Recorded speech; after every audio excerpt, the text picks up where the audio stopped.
आदरणीय परम मंगलमय परात्पर अखिलेश्वर अकारण करुणा बरवाले भक्त वांछात कल्पतरु तड़ित विनंदित पीतांबर धारी श्री बालकृष्ण लाल की वांगमय प्रति मूर्ति श्री मन भागवत महापुराण सती अनुसुईया के समान हमारी मातृ शक्तियां नन्हे मुन्ने बच्चे आदर योग्य सभी बुजुर्ग आदरणीय सम्माननीय हमारे संत भगवान की असीम कृपा से हमारे अध्यात्म गुरुदेव परम श्रद्धेय पूर्ण श्री रघुराधे जी की विशेष कृपा से श्री ठाकुर जी की कृपा से श्रीमद् भागवत सप्ताह ज्ञानज्ञ जो है आज इसके तृतीय दिवस में आप सभी लोग आनंद ले रहे हैं। बहुत ही पावन कथा है। जिस सच्चिदानंद की कथा का आप आनंद लेने आए हैं उनकी बड़ी ही विचित्र महिमा है। वो सच्चिदानंद है कैसा, भागवत जी में बड़ा सुंदर वर्णन आया है। तो मैंने कल आपको बताया था कैसा वक्ता होना चाहिए, कैसा श्रोता होना चाहिए, कथा को मन से सुनना चाहिए। और ये कथा यदि पहले कल्याण करती थी तो ये आज भी कल्याण करती है। काय बस रही है, तुम्हें ही मोबाइल चलाना जानती हो, अम्मा है तो काय, क्या बात, फिल्मी जमाना है, अब तो पूछो ही। बोल गोविंद भगवान की। कोई बात नहीं भैया, खूब बनाओ।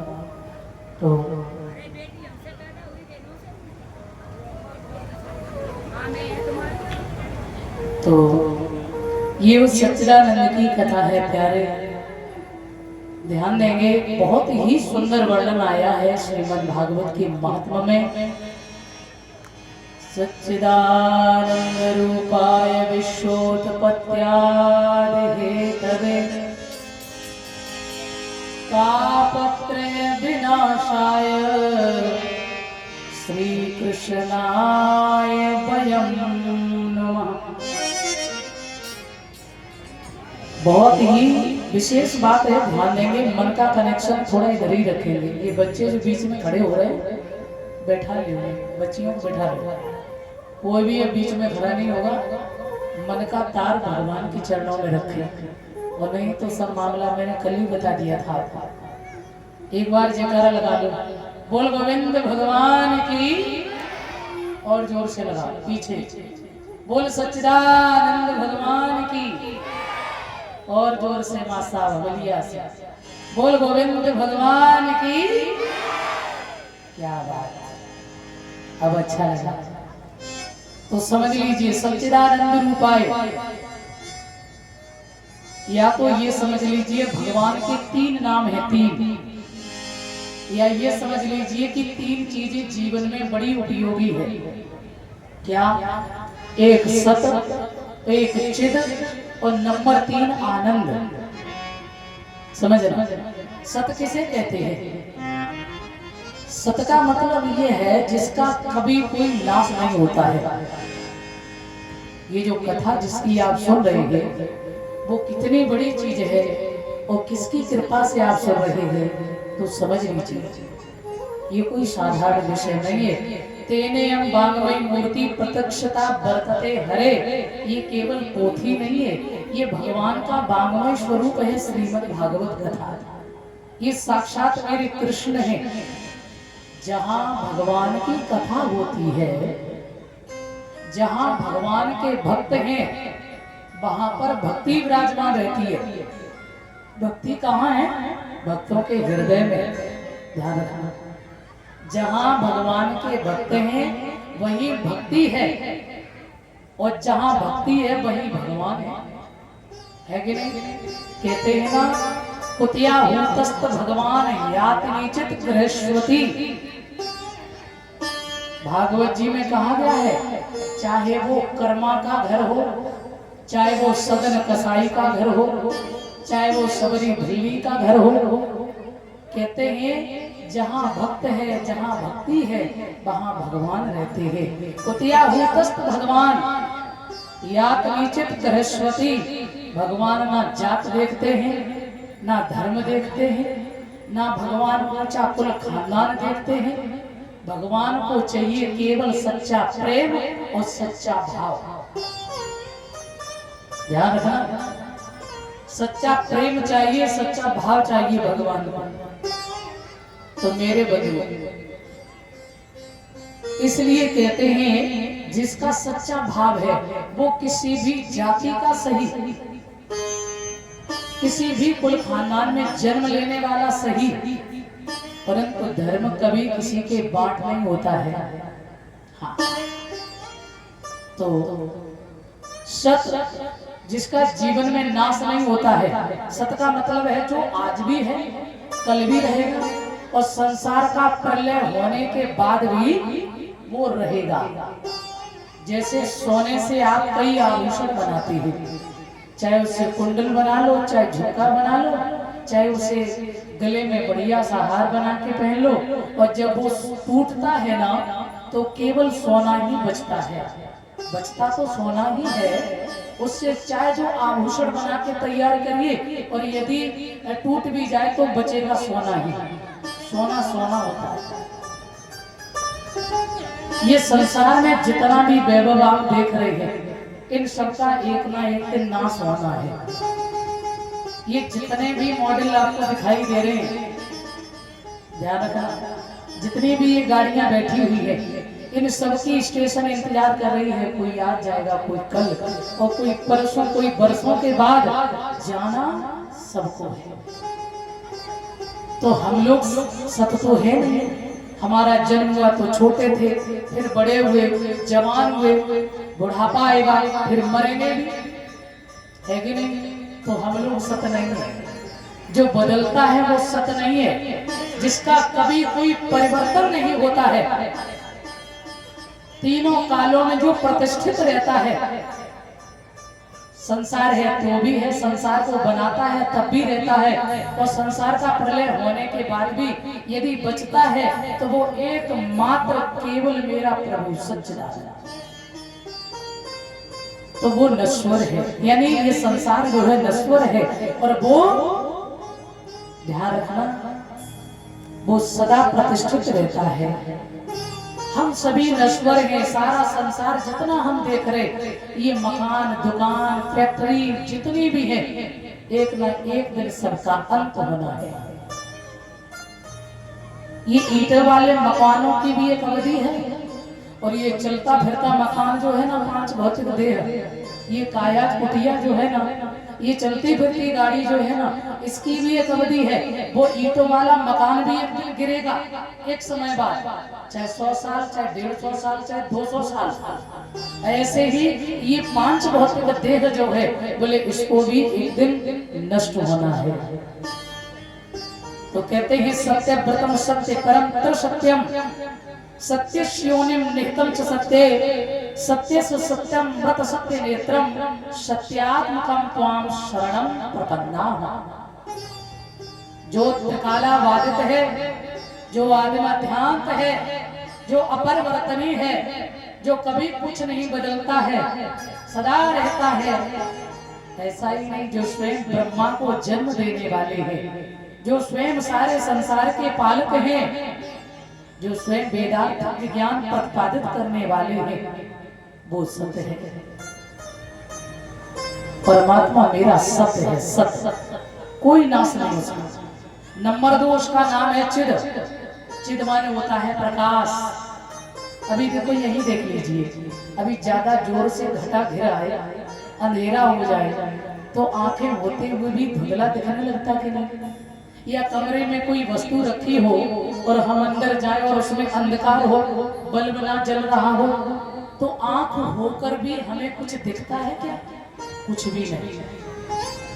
ये सूर्य प्रकाश देता है तो हम सभी प्रकाशित होते हैं, परंतु ध्यान रखना, वो पार ब्रह्म कितना बड़ा है। ऐसे करोड़ों सूर्य उसके ऊपर बार दिए जाएं, तब भी उसके प्रकाश के सामने इनका प्रकाश फीका पड़ जाएगा। कहते हैं सूर्य में प्रकाश देने वाला है वही, चंद्रमा में सतल्य है तो उसी की कृपा से सारा विश्व प्रपंच सारी सृष्टि जो चल रही है उसकी इच्छा मात्र से। अरे फूलों में रंग है तो सुगंध भी वही है। ये जितने भी मॉडल चल रहे हैं उसकी इच्छा मात्र से एक क्षण में अरे जी ऐसी प्रलय होगी भैया वहां तो इतने लोग मर गए, ये हो गया वो, क्योंकि जो उसकी इच्छा होती है वही होता है। हम तो सब पराधीन हैं, वो स्वधीन है जो अपने प्रकाश से सारी दुनिया को प्रकाशित कर रहा है, इसलिए उसका नाम है चिद माने प्रकाश। नंबर 3 उसका नाम है आनंद। अच्छा, आनंद की परिभाषा तो शास्त्रों में बड़ी सुंदर है, भागवत जी में बड़ी विचित्र रूप से आनंद की परिभाषा को वर्णित किया गया है। अब कुछ लोगों को तो एसी मकान मिल जाए रहने को और एसी गाड़ी मिल जाए, एसी सारी सुविधाएं। अजी और बताइए सरकार कैसे आजकल है, पूछो ही मत, आनंद में जी रहे हैं। बढ़िया भोजन मिल गया तो आनंद आ गया, बढ़िया वस्त्र मिल गए तो आनंद आ गया, 4 नौकर आगे 4 पीछे है, आनंद में जी रहे हैं। और ध्यान रखना प्यारे, अरबों की संपदा यदि हमने प्राप्त कर ली है, हम करोड़पति हैं, हम अरबपति हैं, ये संपदा जो है हमने जो प्रतिष्ठा समाज में पाई है, ये संपत्ति जो है इससे आप सुख तो भोग सकते हैं। ध्यान देना, अरबों की संपदा से आपको सुख तो मिल सकता है, संसार में वैभव मिल सकता है, संसार में मान सम्मान मिल सकता है, लेकिन आनंद नहीं। ध्यान रखना, आनंद आनंद तो सिवाय परमात्मा के कोई है ही नहीं है। पायो जीवे ने, मीरा कहती है अजय ये दुनिया का वैभव, दुनिया का धन, अरे राणा ये तेरी हवेली तुझे मुबारक हो, तेरा राज्य तुझे मुबारक हो और तेरी संपत्ति तुझे मुबारक हो। अपनी तो दीवानी श्याम की हूँ, अपना तो काम श्याम से है, मैं तो चली वृंदावन राणा, तेरे महलों में आग लगे राणा जी, मुझे तेरा कुछ नहीं चाहिए है। पायो जी मैंने राम रतन धन पाए, पायो जी मैंने राम रतन धन पाए, पायो जी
आपको सिक्योरिटी रखनी पड़ेगी, ज्यादा धन बढ़ गया तो भी टेंशन है, बोले उसकी सुरक्षा करनी पड़ती है। हमें तो लग रहा है कि फकीरों की दुनिया बड़ी सुंदर होती है। ब्रज में जाइए, फुटपाथों में पड़े हैं संत, आनंद ले रहे हैं, चौड़े में पड़े हैं, कोई टेंशन नहीं है। अपने राम का ऐसा धन है उसे ना चोर ले सकता है ना कोई डाकू ले सकता है, पर जितना खर्च करो उतना ही पड़ता, दिन दूना रात सवाया। और ये धन खर्च करोगे तो कम होता जाएगा, और इस धन का डर भी है, कोई चोरी भी कर सकता है। तो मीरा कहती है हे प्रभु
भगवान के नाम का धन जो है, तुलसी या संसार में धनवंता न कोई। गोस्वामी जी कह रहे हैं, तुलसी या संसार में धनवंता न कोई, और धनवंता सोई जानिए जाके राम नाम धन। तो आ जाइए प्यारे, इसलिए कहते हैं, यानी हम संसार की माया से ये जो धन है, सम्मान तो पा सकते परंतु आनंद नहीं। राम ही आनंद है, कृष्ण ही आनंद है। नंद घर आनंद भयो जय कन्हैया लाल की, अवध घर आनंद भयो जय राजा राम की। तो बोले नंद के घर कन्हैया आयो कि आनंद? बोले आनंद ही तो कृष्ण है, और कृष्ण ही आनंद है, राम ही आनंद है, और आनंद ही राम है। तो बोले भगवान के सिवा ये संत फकीरों के पास में जो है ना, बोले क्या? बोले सच्चिदानंद का धन, प्रभु के नाम का धन, ये सबसे बड़ा धन है। इससे बड़ा दुनिया में कोई धन नहीं। तुम्हारा तो एक बैंक बैलेंस है, और संत फकीरों के तो दुनिया ही बैंक बैलेंस है। हाँ, बोल गोविंद भगवान की। सच्चिदानंद रूपाय, तो वो परमात्मा कैसा है? सत है, चिद है, और आनंद स्वरूप है। इसलिए उसे कहते हैं सच्चिदानंद रूपाय। सतचित धन आनंद स्वरूप है। अच्छा जी, तो उस परमात्मा में कोई और भी क्वालिटी है? हाँ जी बिल्कुल। क्या? विश्वोत्पत्त्यादि हेतवे, कहते हैं वो जरा सा प्रसन्न होता है तो सृष्टि का सृजन हो जाता, सृष्टि का जन्म हो जाता है। वो जरा सा गंभीर होता है, सृष्टि का पालन हो जाता है। और उसकी भ्रुकुटी जरा टेढ़ी होती है ना, तो सृष्टि प्रलयकालीन समुद्र में डूब जाती है।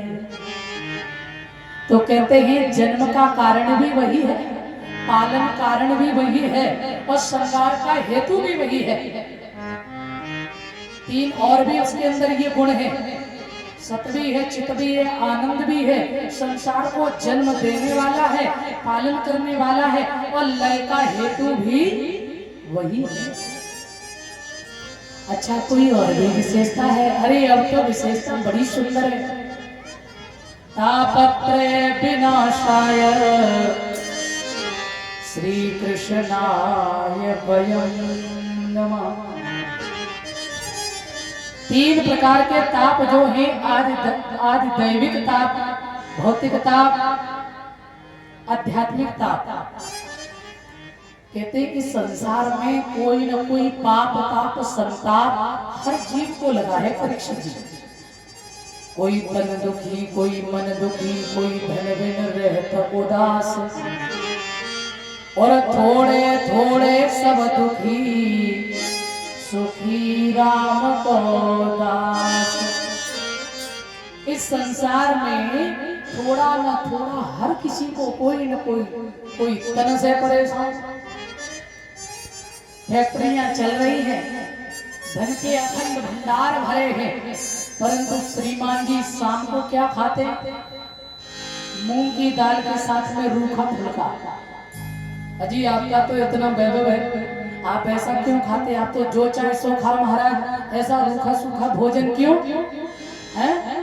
अरे बोले महाराज क्या बताए, यदि रोटी में घी लगा लेंगे ना तो डॉक्टर ने मना कर रखा है, क्यों? बोले ब्लड प्रेशर हाई हो जाएगा। थोड़ा बढ़िया सा कुछ खा लेंगे ना तो बीपी बढ़ जाएगा। और बोले फिर बोले रबड़ी खा नहीं सकते, पेड़ा खा नहीं सकते, क्यों? डायबिटीज बढ़ जाएगी। धन है लेकिन जबान बंद है, तन ठीक नहीं है। अब धन तो बहुत कुछ